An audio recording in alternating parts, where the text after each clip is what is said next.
here on day one.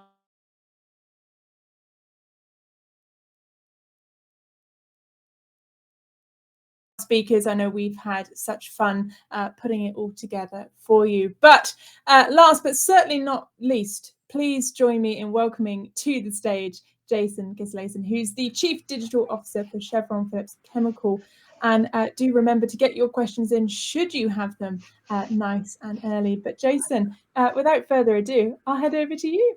Thank you, Catherine. I really appreciate the introduction. And like Catherine said, I'm Jason Gislason. I'm the Chief Digital Officer for Chevron Phillips Chemical Company. We're a Fortune 150 company. We're primarily a polyethylene producer, and most of our work is around the manufacturing and supply chain and shipment spaces. And I thought it'd be really good just to cover kind of what makes a compelling data story. And so my experience has been in digital transformation over the last 5 to 6 years, mostly from the product management perspective, a little bit from the data science perspective. I led a data science team and I was a data scientist for a period of time, but really wanted to kind of bring to kind of maybe a closure or summary many of the themes that you've heard today. And so there's been a lot of discussion around not focusing on the technical aspects necessarily of data. In some instances, you definitely have to have those components, but also thinking about your customer, think about the value you're creating, think about the business problem you're trying to solve, and how you integrate all of that together and really tell a great data story that can lead to successful deployment, solving business problems, and really contributions to your organization. So that's kind of what we're going to do today. We're going to talk a little bit about kind of the digital data landscape, talk a little bit about a compelling data story, and then hopefully be a ton of time for Q&A. Love hearing questions and being able to create a dialogue with the audience, because that's how I get to learn from all of you as well. So this is just really one slide to kind of talk about the journey that we've been on and where we've come from a data perspective. Love some of the conversations earlier today. They were talking about 5G and thinking about connecting other devices and the added data that's coming into systems. We're on that journey ourselves, really looking from deployment of 5G LTE into our facilities. That'll give us better connectivity, both from a video standpoint, also from a data entry standpoint, and connectivity of pushing data back to our employees. But there's been a lot of connected data sources that the data has been relatively stranded over the years. You think about rotating equipment in plants. They have a lot of highly technical pieces of data measurement and storage equipment on the rotating equipment, but that data hasn't been really accessible and not really been landed in a data lake until recent years. As we've been building out those systems, we get access to this really rich data sources that is governed well. We just heard a whole discussion and panel on data governance. And it's like, how do you then utilize all of this data and build it and get the insights out of it? And there's been a lot of work now on taking us across on the complexity in that analytics journey. We all started off describing things, okay, what's our current state? And we got into that diagnostic area where we started looking at using data science and machine learning and really say, what are the things that are driving the causes of our current state? But it's been challenging at times in order to venture into that predictive state where we're kind of looking at the future and seeing and understanding where we're going, and then getting to that prescriptive state where we can really powerfully influence what's going on within the organization, where we're really driving back decisions and changes into the organization that really automatically, or sometimes with even with an open loop control, feed back to a better decision making process through deeper insights that lead to better business behaviors, better customer behaviors, all of those sorts of things. So all of this is foundational in the data. But think about, what do you need to do to effectively use this to go generate revenue, to go generate margin? And that's really around kind of the story. So I'm going to backtrack a little bit and talk about, what are we seeing so far? So there's a survey on the left, and these are some of the results of the survey. There was a survey of about 1,000 leaders associated with all around, data in major corporations. 53% of those people that were surveyed indicated that a lot of their dashboards that they're creating and the information that they're providing is getting disregarded. The major drivers for that is a lot of times the data was presented out of context. It was presented maybe too information dense, and in ways that made it too difficult for people to associate a decision that they're trying to make with the data that they're trying to collect. And But if you look on the counter side of that whole argument, 93% of everybody that was surveyed said, if I can compellingly tell the story of the data, really to drive a better decision-making process, we can drive a lot more revenue growth in our company. So there's a shortcoming that we're seeing in how we're handling data, how we're thinking about the way we use our data with what we could achieve based on all of these people's responses. So what are the three things, kind of the anatomy that makes up a compelling data story? And I'm really going to start, you're going to see me walking through this kind of left to right, but in reality, you need to be thinking about it more right to left, thinking about the clear value case and what value will I deliver with the decision-making process that I'm going to help facilitate within my business. So we need to have a clear value proposition. Helps us prioritize our work, help us focus on the most important data and the most important decisions in our organization. All that then has to be put into a context. So you really need to think about, I've got a value case. What problem am I actually trying to solve? What decisions am I trying to facilitate? How can I best facilitate those? How do the people that are in the front line making those decisions day to day, how do they actually make the decision? So once you have the value, take that context, and then you start looking at it and say, what are the data patterns and how can I structure those data patterns to help facilitate the decision and drive the value creation? So let's jump a little bit into kind of those data patterns. And like I said, we've spent a lot of time looking at descriptive and diagnostic analytics, really looking at where we are and what drives where we are today. That is great for optimization, right? It's great for looking at and saying, how can I do what I do today better than I have been doing it in the past? It creates value within an organization, but there's a limited amount of value you can get from optimizing what you do today. The transformative part is when you start getting into predictive analytics and prescriptive analytics, where you're really changing your business model, you're changing the way the business functions, responding faster, and really creating higher quality decisions within your organization. So it's a discussion really about, are we a data-driven organization or are we a decision-driven organization? And I'm going to make the argument that we should all be decision-driven organizations. The data is absolutely critical. You have to have good data. You have to have good governance. You have to have the right data to drive the right decisions. But if you approach it from the data first perspective rather than from the decision first perspective, so sometimes you end up bringing in data out of context. You bring it in a way that's not necessarily usable in the right patterns by the business, and they get stranded or unused, like you saw with that almost 50% of the people saying that a lot of their information was stranded and not being used by the organization. If you hone into that data that you need and structure it in such a way that it's driven by the decisions that you're making in the organization, what you find is you get to target the data that you need, you create the highest business value, and you create a pull within your organization for that data. So yeah, I would argue that we need to shift from a data-driven organization into decision-driven organizations, which will ultimately drive the right data. So let's kind of put this whole thing into context around how do you provide context to drive action within an organization? And it's really about the problem you're trying to solve and what impact would it have to your job to solve it. So, and where's the best way to find out this information? It's from the people that actually have the problems. So if you're a customer account coordinator, if you're an operator in a plant, if you're an engineer in a plant, day to day, they are constantly making decisions, solving problems that drive higher capacity, higher yield, higher revenue within an organization. Those folks best understand the decisions that need to be made, the way they need to be made, and almost all of them have a laundry list of the way they wish it could have been done. And a lot of times it was the lack of technology that forced things to be compromised on and driven in a certain way. We don't have to make those compromises anymore. We have the technology that can help facilitate people really to make the decisions in the way that would suit them best and suit their business best. So seek out those problems, find the right context, and really understand what impact it has to their specific job in the organization.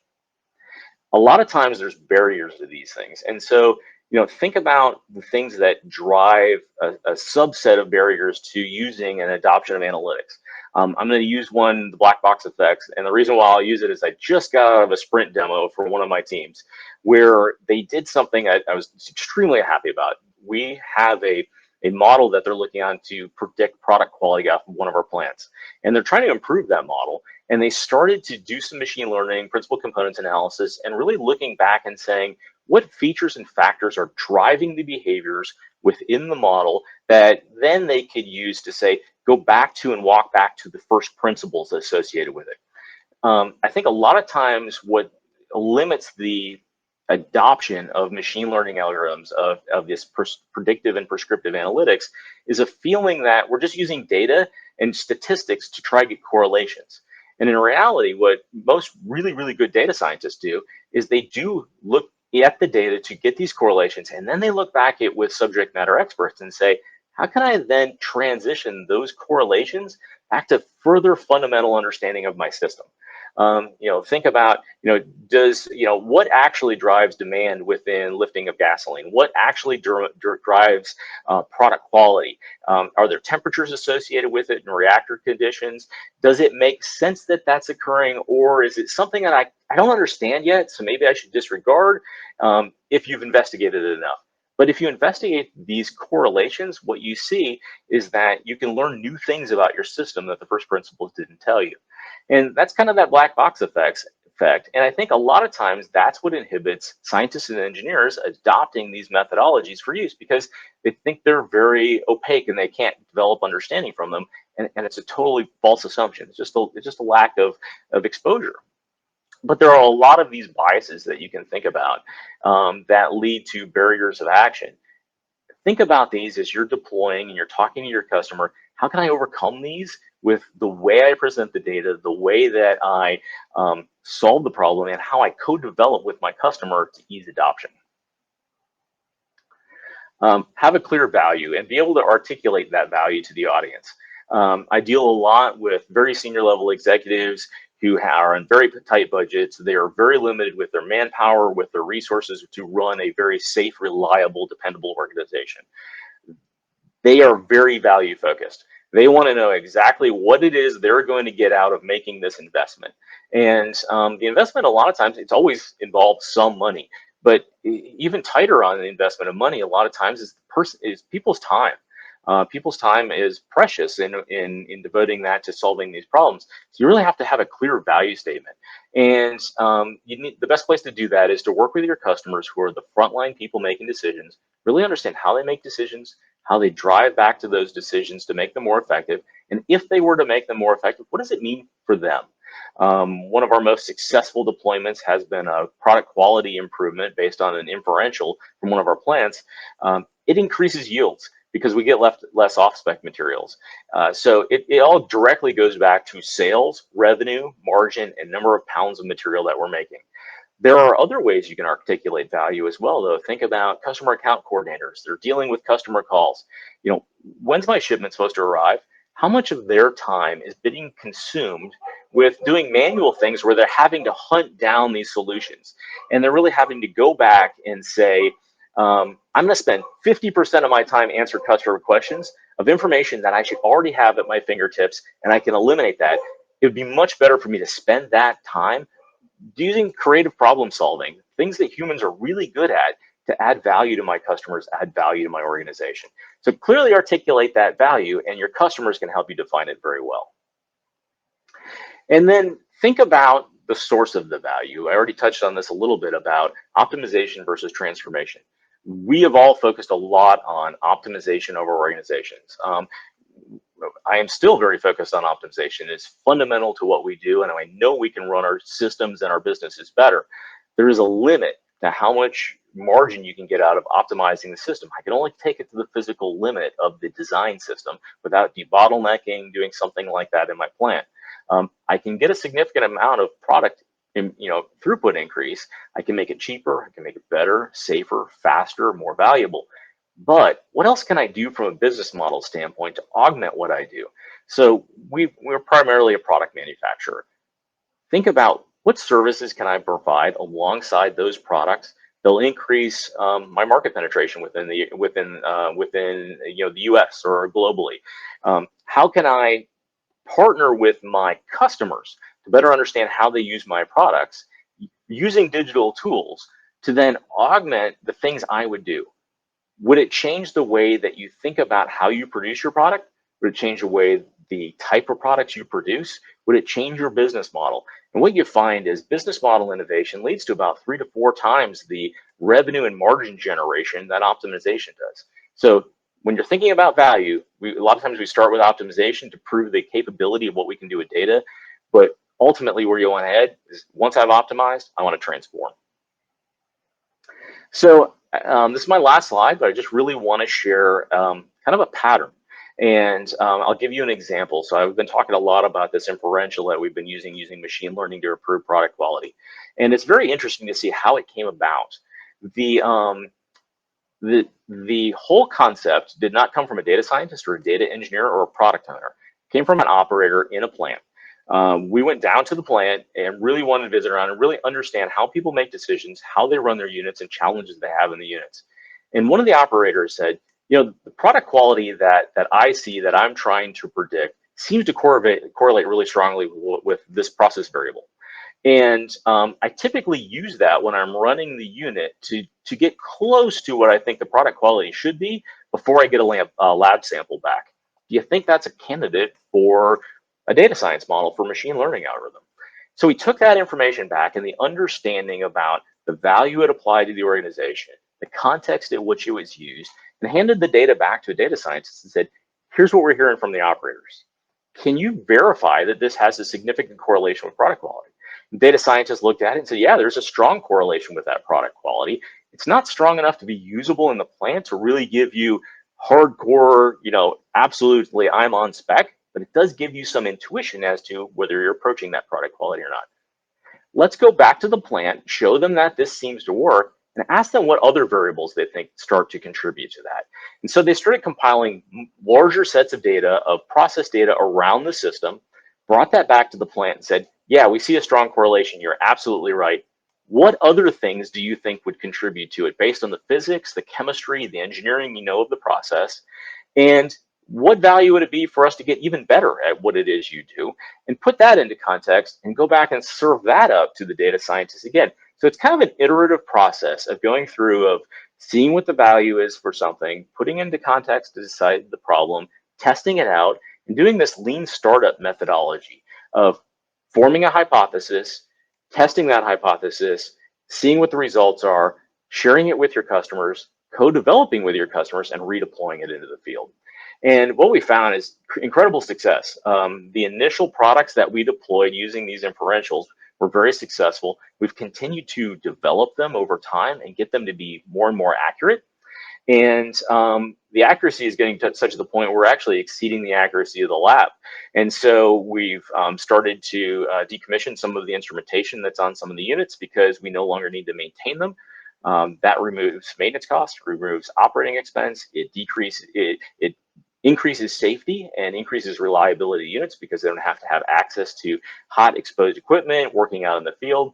And it really has had dramatic impact in our organization about how we utilize data, but it all comes back to what's the story, right? It's about how you piece together all of these parts of the story, be able to articulate that story all the way up to the executive level, all the way down to or cross maybe into the operators, the frontline personnel, and really get everybody engaged and passionately involved in the idea of developing your data product, you know, your product. And once that's done, adoption goes very quickly. You're always going to hit the target on high value opportunities. And it really leads to the most successful utilization of your data. So hopefully you saw some themes there through the discussion that, you know, through a number of the sessions that you saw before, and really kind of get a feel for how to best tell a story, how to best sell what it is you're doing, and really get adoption and utilization data across the organization. So, appreciate the time. Jason, I mean, I absolutely love that. I was writing so many notes here. Now, I see we've had a couple of questions come through, so I'm not going to waste any time. I'm going to go straight to them. So Drew has written in and asked, do you have any techniques or communication methods to help business leaders describe their decision-making at a granular level? Great question, Drew. Thank you. Oh, wow. Okay. So, yeah, I'll take this from a couple of standpoints. You know, thinking about methodologies for engaging with your end customer. One of the most critical things that I've found is that I, as a data scientist or an engineer or a product owner, when I go out and interview somebody and really talk to them about what they're doing, I'm not going to fully understand what it is they explain to me, and I'm going to miss it. I'm not going to get it exactly right. When the expert explains something to the product owner or the product manager, they're also not going to explain all the details because they're experts at what they do. And a lot of times they leave out components of it that are just natural in the way they work. One of the most effective ways in order to really hone into the key drivers is iterating back and forth. A lot of times what we see happen is the frontline people will say, here's what I want. The product owner will say, well, here's what I think you said, and let me bring back to you an example of what I heard. Almost always it's not quite right. Right? The business owner will basically look at it and say, actually what I meant was this, not that. I didn't realize it at the time, but now that you've shown me an example, that helps me iterate. It helps me, both people refine their view of the product. So that's kind of at that front line. At the executive level, it really comes down to buy-in and articulation of the process you went through for developing the products and the value case. People that are leading manufacturing organizations, refineries, plants, those sorts of things, they want to know that the frontline people that they trust, that have been working there 30 years, are bought in, that they've really engaged in the process, they've been heard, you have heard their input and adjusted your view based on their input. And if you can do that, you'll much more easily gain senior executive engagement and the frontline people engagement. And iterating back and forth in that way, making sure those business leaders, both in the frontline and the C-suite, are involved in the process, increases adoption and increases the quality of the products you make. Amazing. Thank you, Jason. Drew, I hope that answers your question. I had another one come in here from Darian asking, well, firstly saying thanks to you, Jason, and then asking, what's the best performance management system you've used? Is it a balanced scorecard? Yeah. If you're talking about personnel performance management systems, I work in a very traditional industry. And so it's been very difficult to match the performance management systems with how you manage personnel in an agile environment. So, we have teams that the team owns the product, and holding one person accountable doesn't really make sense in that environment because we have 7 to 10 people that are accountable, and it doesn't matter why a product fails. What matters is that did everybody on the team contribute everything they could to help their product be successful?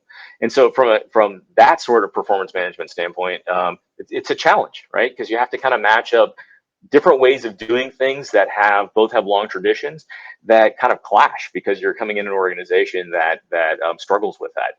But we slowly change that over time, slowly changing around some of the incentives.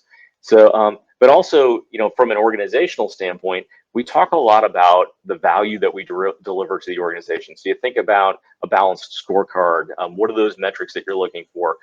Try to get leading metrics about where you're going. User adoption may or may not be a good metric. It depends on the situation, depends on the decisions that are being driven. Probably one of the best things that you can think about is what value are you delivering to your organization? And the best people to articulate that value are the people that you're delivering the value to. And so, we have quarterly sprint demos to senior executives. It's not the sprint demo, but kind of more of a platform demo. The ideal state is that our customers are coming in and talking about the things that our organization's doing. We don't say a word, right? We just want to be sitting in the back of the room, there to answer any questions if you need us. We're a service organization. We're here to help. If we're doing our job well, we shouldn't have to say a word. Everybody else speaks about the good things that we do. Now, they're more than welcome to criticize as well, and that's how we learn. And so it's a part of really articulating that, getting the right people to articulate it, and being able to take some hard criticism at sometimes, because we're not going to get it right every time. In fact, we get it right probably less times we get it than we get it wrong. But eventually, what we want to do is continue to learn, continue to pivot, going towards what's right, and always seeking that feedback and making sure we're always taking criticism, feedback in the right way, and always seeking the highest value for the organization. Yeah, amazing. Thank you there, Jason. Now we've got a few minutes left, and actually, I'm gonna squeak in a question of my own, because I was busy writing notes throughout your presentation, and it was really interesting to me that you were talking about this value statement. You've spoken about that quite extensively, and as a person who's a head of content, I wonder, do you think for many organizations there's an opportunity here to partner with potentially marketing, where storytelling is maybe more intrinsic, to build that out? Because in my notes I was putting brochure, report, strapline, in terms of that, bringing that value statement to life, right, and making it a bit sexy, if I'm being honest. Do you think there's that ability to do that? Yeah, it's I think it's critical. You have to meet your audience where they are and articulate it in the way that they like to hear and understand things, right? Engineers and accountants and marketing people and CEOs and operators all think differently, and they approach the world differently, and they have different drivers. And understanding where they are, understanding the context in which they want to hear things, and what motivates them is critical to articulating that value statement. So totally agree with you. We work a lot with our public affairs group, with our communications department, to really make sure that our messaging is on point for the target audience. And it really stems from the fact that we want to bring everybody together. And how do you bring everybody together with the right thought process in the right way to make sure we're all on the same page? We're all in this together. This is something we're trying to accomplish together. Mm. And when everybody's engaged that way, you're so much more likely to be successful. Yeah, for sure. And if you have that feeling of togetherness, you can also have that case of, if one function or department or even executive person is doing really well as well, you can really highlight that and say, look, you guys could be doing this too, and using that as an example as well. Yeah, we had, in fact, we have recently been going from plant to plant. We've got basically a tour that we do, that the team does, to kind of go around and highlight some of the work that's going on. One of the fascinating things that occurred is they came, one of the rotating equipment engineers, reliability engineers, came in and saw what we were doing on machine learning. And he was like, I've got a bigger problem that I need to address. He didn't tell anybody about it, but he went back to his desk and he's like, I'm going to go pull up Seek. I'm going to go pull up the tools that they're using. I'm going to pull in information. And I want to see, can I solve this problem using similar methods, right? And he started doing that. The thing that he solved, or is proposed that he solves, if we put it into production, it's worth far more than anything that we've done so far. And it's really that putting it in the right context, allowing them to see that information. 5,000, we're an organization of 5,000 people. I've got a team of 100. 5,000 people can do so much more than 100 people can, even though if those 100 people are experts. And it's really about, how do we all work together, share the information that we have, get the information in the hands, and make better decisions. 100%. Well, what a great place to end on today. Jason, it's been an absolute pleasure. Thank you for joining me today. Oh, it was my pleasure. Thank you so much. And just like that, we've come towards the end of the session, and I'm going to pass over to myself to wrap up.